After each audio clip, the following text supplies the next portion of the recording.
Hai semua, annyeonghaseyo.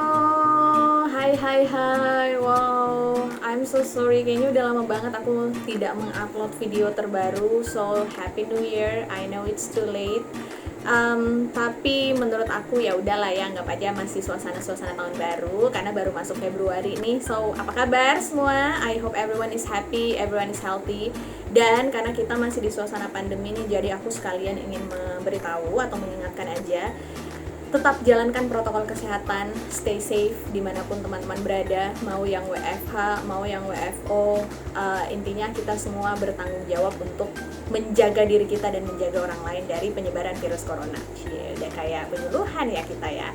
So yes, hari ini ada apakah dinonton sama-sama? Di hari ini sebenarnya aku tidak akan memberikan review film karena jujur aku itu belum pernah lagi menonton video terbaru.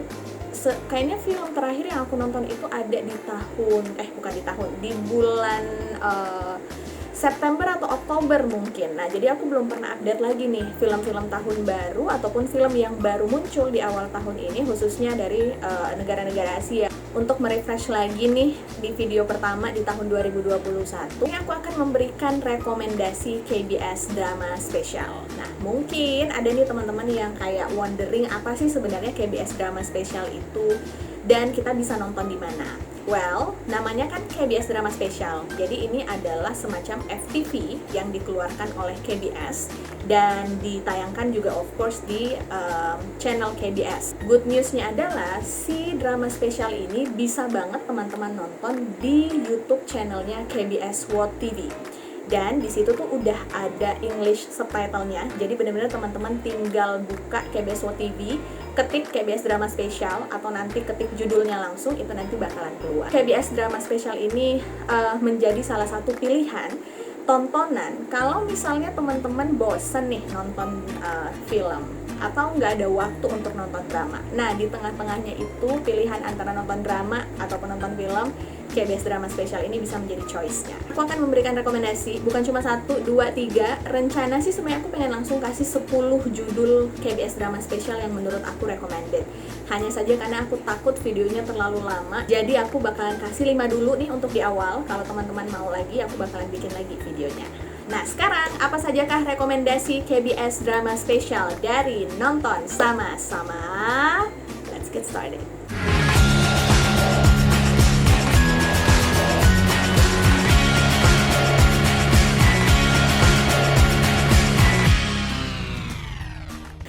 Oke, kita mulai dari yang pertama. Ini adalah judul KBS Drama Spesial yang aku juga nonton pertama kali di tahun 2014 kemarin itu. Judulnya adalah The Reasons I'm Getting Married. Jujur aku ada sedikit mixed feeling ya ketika berbicara mengenai si KBS Drama Spesial ini, karena aku rasa film ini sungguh sangat bisa relate dengan semua perempuan yang mungkin sedang mempersiapkan pernikahan atau yang sudah melewati fase stressfulnya mempersiapkan pernikahan. Apa cerita dari The Reasons I'm Getting Married? Jadi di sini ada sepasang kekasih nih. Jadi mereka sudah bertunangan, sedang berencana untuk menikah. Perempuannya namanya Kim Jae-won, sementara laki-lakinya itu Han Sung-guk. Nah, Kim Jae-won dan Han Sung-guk ini ceritanya sudah 6 tahun berpacaran. Kemudian akhirnya mereka memutuskan untuk menikah. Di tengah-tengah persiapan yang namanya wedding preparation itu kan pasti ribet banget, stressful, kemudian ada banyak banget hal yang tiba-tiba jadi masalah. Ini juga yang sedang dialami sama Kim Jae-won. Jadi Kim Jae-won ini tiba-tiba pengen tahu apa sih alasan si pacarnya ini atau si Han Sung-guk ini kenapa akhirnya memutuskan untuk menikahi si Kim Jae-won. Sayangnya pertanyaan ini itu tidak pernah dijawab dengan jelas sama si Han Sung-guk. Ada apa ya? Kalau teman-teman nonton mungkin bisa mengerti sudut pandangnya si Han Sung-guk. Dia tuh merasa kayak apa sih itu pertanyaan kayak ribet banget gitu. Kenapa kita nggak fokus aja sama marriage-nya? Kenapa kita nggak fokus aja sama apa yang akan kita lakukan nanti setelah menikah? Tapi bagi Kim Jae-won, pertanyaan itu adalah pertanyaan yang sangat-sangat penting. Akhirnya di tengah-tengah persiapan wedding itu yang sangat menguras tenaga, menyita waktu, si Kim Jae-won ini bertemu dengan hubenya waktu di kampus dulu. Jadi dia punya junior, yang mana juniornya ini tuh pernah naksir sama Kim Jae-won. Ternyata si junior ini masih menyimpan perasaan yang sama, dan akhirnya si junior ini memberanikan diri untuk kembali masuk ke kehidupannya Kim Jae-won, menawarkan cinta yang baru. Nah, kira-kira menurut teman-teman, apa yang akan terjadi sama Kim Jae-won dan Han Sung-guk? Apakah jadinya pisah atau jadinya tetap married? Langsung aja deh teman-teman saksikan di The Reasons I'm Getting Married.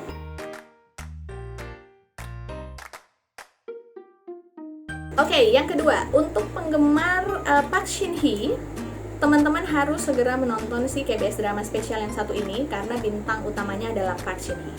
Judulnya adalah Don't Worry, I'm a Ghost. Kalau dari judulnya, pikirnya itu ini kisahnya pasti hantu-hantu, ada jump scare-nya, tapi jangan tertipu, ini sebenarnya genre-nya masih drama, tapi memang ada unsur crime-nya. Di sini ceritanya Park Shin-hye dia berperan sebagai Kim Yeon-hwa. Kim Yeon-hwa ini ceritanya tiba-tiba ditemukan dalam keadaan meninggal. Pada saat itu dicurigai bahwa telah terjadi perampokan di apartemennya, di tempat dia tinggal. Nah, pada saat yang bersamaan ada seorang pria, namanya itu adalah Moon-ki, di mana Moon-ki ini tiba-tiba terbangun di rumah sakit dalam keadaan habis mengalami kecelakaan. Pada saat Moon-ki ini bangun, Moon-ki ini ceritanya mengalami amnesia. Yang anehnya adalah Moon-ki ini tiba-tiba bisa melihat arwahnya Kim Yeon-hwa. Dalam ingatan Moon-ki, dia nggak tahu Kim Yeon-hwa ini siapa. Dia nggak ngerti kenapa arwah penasaran ini ngikutin dia. Nah, Kim Yeon-hwa sendiri pada saat itu ceritanya lagi minta tolong sama Moon-ki, tolong cari tahu dong kira-kira kenapa nih aku bisa meninggal. Di sini akhirnya terjadilah journey atau perjalanan di antara Moon-ki dan Kim Yeon-hwa untuk bisa menemukan siapa sih sebenarnya yang membunuh Kim Yeon-hwa atau untuk mengungkap fakta di balik kematian dari Kim Yeon-hwa. Kenapa aku merekomendasikan ini? Karena plot twistnya itu bukan sesuatu yang kita sangka-sangka. Sedikit demi sedikit nanti misteri kenapa Kim Yeon-hwa itu meninggal akan terkuak, dan kemudian akan ketahuan juga tuh sebenarnya Moon-ki ini ada hubungan apa sama Kim Yeon-hwa. Langsung aja deh pokoknya searching, judulnya Don't Worry, I'm a Ghost.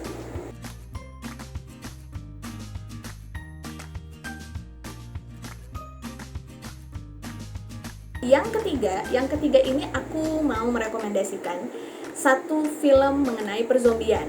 Mungkin di pikiran kita, kalau bicara masalah zombie itu kita akan ingatnya Train to Busan, atau kita ingatnya yang bagian keduanya tuh Peninsula. Ternyata KBS sudah pernah memproduksi satu FTV yang temanya itu mengenai perzombian. Judulnya adalah Live Shock. Kenapa aku merekomendasikan si Live Shock ini? Karena menurut aku alur ceritanya itu juga nggak mudah ditebak, dan fokusnya itu bukan hanya sekedar kejar-kejaran antara pemeran utama dan zombinya, tapi benar-benar berusaha untuk mengupas mengenai masalah perzombian atau kenapa bisa virus zombie ini bisa menyebar di seluruh Korea. Nah, untuk sinopsisnya sendiri, jadi pemeran utamanya ini adalah Song Eun-bom. Jadi Song Eun-bom ini ceritanya adalah anak muda yang punya website untuk memberikan pekerjaan freelance atau untuk menghubungkan antara orang yang lagi cari pekerja freelance sama freelancernya gitu. Nah, si Song Eun-bom ini kemudian dia diundang di salah satu stasiun televisi, di mana di salah satu stasiun televisi tersebut sedang membahas mengenai anak muda. Di talk show yang sama, si Song Eun-bom ini juga bertemu dengan ada satu kepala perusahaan farmasi dan ada beberapa tokoh masyarakat lah gitu. Tiba-tiba di tengah-tengah si talk show tersebut, ternyata si stasiun televisinya itu di-hijack oleh seseorang. Si hijackernya ini atau si pembajaknya ini bilang bahwa dia punya urusan sama kepala perusahaan farmasi yang pada saat itu juga menjadi salah satu bintang tamu di talk show tersebut. Nah, akhirnya Song Eun-bom ini di sini panik karena ternyata adiknya yang dia bawa juga nih untuk bisa nonton dia live di acara talk show tersebut dijadikan sandera oleh si pembajak. Atau kenapa tiba-tiba ada perzombiannya? Karena ternyata si pembajak ini adalah zombie. Jadi di tengah-tengah pada saat dia hijack si stasiun televisi tersebut atau talk show tersebut, tiba-tiba dia berubah menjadi zombie dan menyebarkan virus zombie di dalam gedung. Ini seru banget teman-teman. Kalau nonton Live Shock, aku bisa pastikan akan merasakan ketegangannya juga. Meskipun memang untuk efek zombinya sendiri dia nggak semulus Train to Busan, tapi untuk ukuran film televisi menurut aku ceritanya bagus, eksekusinya juga nggak kalah dari Train to Busan. Nah, that's why aku merekomendasikan Live Shock untuk teman-teman. Next one, this one is my favorite. Dan kalau teman-teman gak mau nonton KBS drama spesial yang terlalu banyak cinta-cintanya, atau membahas mengenai romance, atau gak mau cerita keluarga, benar-benar pengen pure mengenai friendship, aku sangat merekomendasikan satu judul ini, The Legendary Lucky. Nah, ini tuh sumpah lucu banget. Ini salah satu KBS drama spesial yang setiap kali aku nonton itu pasti aku akan ketawa. Jadi ini bercerita mengenai satu anak SMA namanya Kang Chan. Kang Chan ini ceritanya baru pindah dari Seoul ke satu kota yang ada di South Korea. Di sekolah barunya, si Kang Chan ini memperkenalkan dirinya sebagai salah satu anggota gangster yang benar-benar kuat, kayak jago berkelahi gitu. Terus dia kayak bisa istilahnya berkelahi dengan 15 orang dalam satu waktu.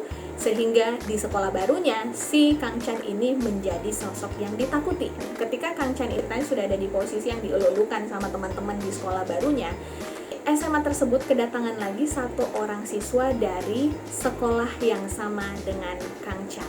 Dan ternyata si kawan lama dari sekolah lama ini menyimpan rahasia dari Kang Chan. Jadi ini benar-benar cerita mengenai anak cowok-cowok nih, gimana caranya mereka saling istilahnya kayak berkelahi satu sama lain, mengalahkan satu sama lain untuk bisa menjadi top notch di sekolahnya. Top notch in a way untuk menjadi orang terkuat di sekolahnya. Aku merekomendasikan The Legendary Lucky untuk kalian semua. The last one, yang suka Jeon So Min dari Running Man, you have to watch this one. Jadi ini adalah KBS drama spesial keluaran 2018. Silakan teman-teman langsung nonton The Review Notebook of Embarrassed Day. Di sini Jeon So Min berperan sebagai Do Hye. Jadi Do Hye di sini adalah guru matematika yang pada saat itu dia ditugasi untuk menjadi tim pembuat soal untuk ujian masuk apa ujian kelulusan, aku lupa. Di dalam personal life-nya sendiri, dia itu sudah divorce dengan salah satu profesor matematika juga. Nah, ketika si Jeon So Min ini diutus menjadi tim pembuat soal, Do Hye melewati proses karantina. Ternyata pada saat karantina tersebut, si Do Hye bertemu dengan mantan gebetan dia waktu kuliah.